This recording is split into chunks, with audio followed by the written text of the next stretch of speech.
Muslim countries, perhaps no nation on earth is more committed to accepting foreign migrants and refugees than Sweden. In 2016 alone, the country accepted more than 160,000 asylum seekers, despite having a population of less than 10 million people. Only 500 of these migrants were able to get jobs in Sweden. But if these arrivals aren't able to work, they're at least able to commit crimes, quite a few of them, in fact. Ami Horowitz is a filmmaker. He went to Sweden to chronicle its refugee experience.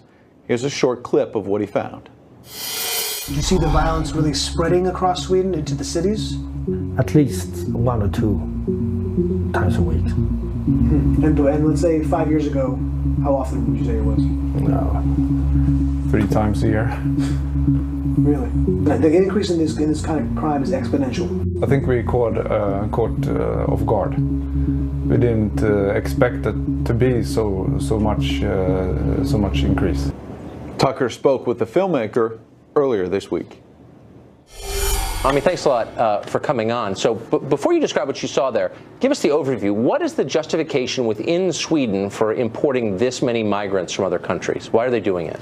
Well, in Sweden's own words, they consider themselves to be a humanitarian superpower, probably the only superpower that they would qualify for. So they feel that it's their moral duty to open their borders to all and any refugees that want to come to them.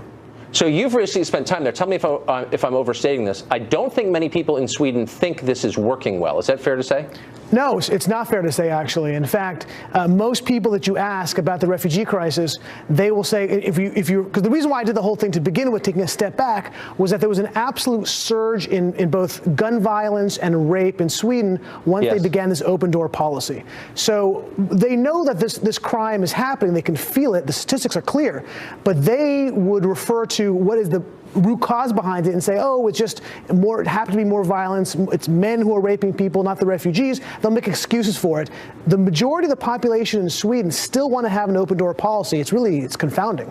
Huh, that's remarkable. Now, the statistics on the crime rise that you just referred to, there have been reports in the American press that those statistics are either closely held by the Swedish authorities or they've been manipulated by the Swedish authorities to downplay the role of migrants in those crimes. Is that true?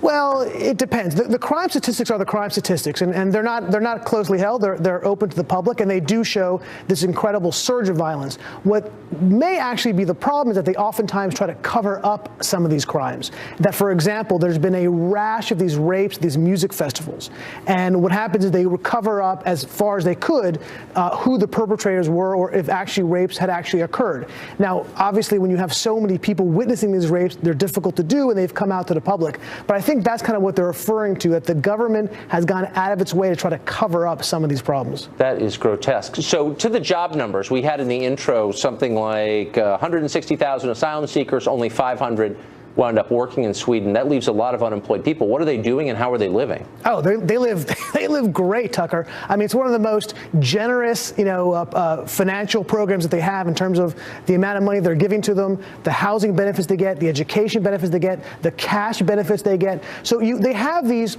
and what they really become are no-go zones. These are areas that cops won't even enter because it's too dangerous for them. This is the policy of the National Police Authority in Sweden. So they live in these enclaves, which, by the way, are lovely. They're leafy neighborhoods. They're beautiful apartments.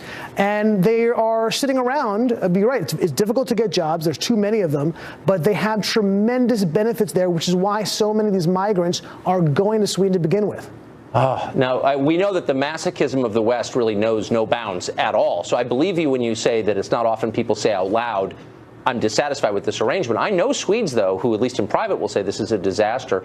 What's the social sanction for saying that out loud? Can you just say, this isn't working, or do people come down on you for saying something like that? Oh, you can say it, but you're a racist. You're a xenophobe, right? You're an Islamophobe. When I was out there, I remember I was at this kind of swanky party in Stockholm, and I started discussing what I was doing there, and the entire party kind of gathered around me and started yelling at me that all those things. I'm a xenophobe. I'm a racist. I'm anti-Islamic. Even though the statistics were clear about who's the perpetrators, it doesn't make a difference. It's very socially unacceptable to make these kind of claims. Right, because the most important thing is to feel virtuous, I guess. Ami Horowitz, that's amazing. One last question, I can't resist. What's the long game here? How is this going to look 10 or 15 years from now? Does it seem like assimilation is taking place? Oh, no, not at all. I mean, we don't have to actually prognosticate on what the long game is. You can look at France and Belgium, because they've been doing it for that period of time for longer. And you can see the social unrest that's going on there, the terrorism that's happening there. Sweden, this is a relatively new policy phenomenon for them. And by the way, Sweden had its first terrorist Islamic attack not that long ago. So they're now getting the taste of what we've been seeing across Europe already. Sad. Thanks a lot for joining us. I'm Horowitz. Pleasure. Appreciate it.